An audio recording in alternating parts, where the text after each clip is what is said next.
We return to the dawn of the world.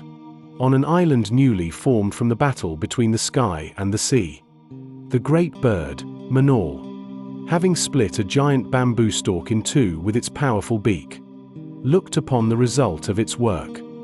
From one half of the splintered bamboo, a man stepped forth. He was strong, tall, and well-formed. He stretched his limbs as if waking from a long slumber, and took his first breath of the salty air. He was named Sikilak, meaning the sturdy one, and he was the first man. From the other half of the bamboo, a woman emerged. She was graceful, with long hair and a gentle face. She looked at the new world with wonder. She was named Sikabe, meaning partner of the sturdy one. And she was the first woman. For a time, they lived in the quiet solitude of the new earth. But the world was vast and empty, and they were alone. Sikilak approached Sikabe and said, "We are the only people on this earth. To fill it with life, we should marry."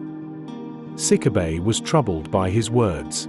She shook her head and replied, "I cannot, for we are brother and sister, born from the same bamboo stalk. It is not right for siblings to marry."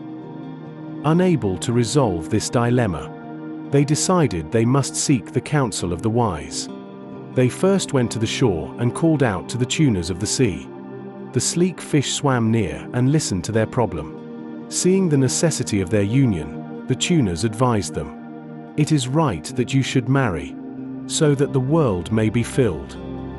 But Sikabe's heart was still heavy with doubt. So they walked inland and spoke to the doves that nested in the trees. The doves cooed softly and said to them, "You must marry and have children, for this is the way of all creatures." Still uncertain, Sikabe felt they needed a sign from a power greater than the creatures of the earth and sea. Together, she and Sikilak looked up to the heavens and called out to the great sky god, Kaptan. They explained their predicament and begged the god for a sign of his will. Kaptan, looking down from his celestial home, saw the two beautiful beings he had indirectly helped create. He understood that for humanity to flourish, they must be joined. In response, he made the great bird Manaul descend from the sky and circle above their heads in a gesture of approval. With permission granted by the god of the sky himself, all of Sikabe's doubts vanished. She turned to Sikilak and agreed to be his wife. They married and soon had a great many children. The earth, which was once silent, was now filled with the sounds of their family. However, one day, the noise of their countless children became too much for Sikilak to bear. In a moment of anger, he grabbed a stick and threatened them to be quiet.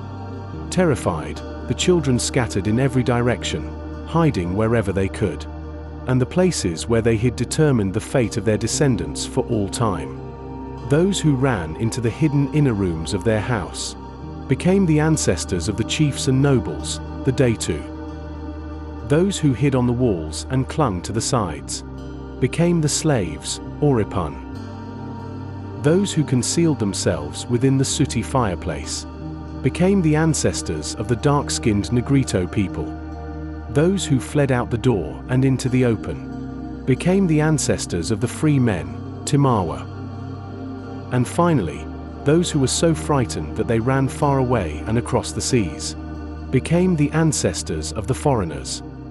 And so, from the first man and woman born of bamboo, humanity was created and scattered across the face of the earth, beginning the story of all people.